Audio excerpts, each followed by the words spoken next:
Ladders are an important tool in gaining access to roofs, windows, and many other places that would otherwise be out of reach.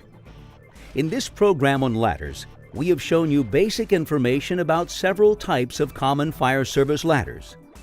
You have seen a definition of ladder terms used in the fire service, a description of various types of ladders, a discussion of ladder construction factors and maintenance, and a review of ladder selection and carrying methods.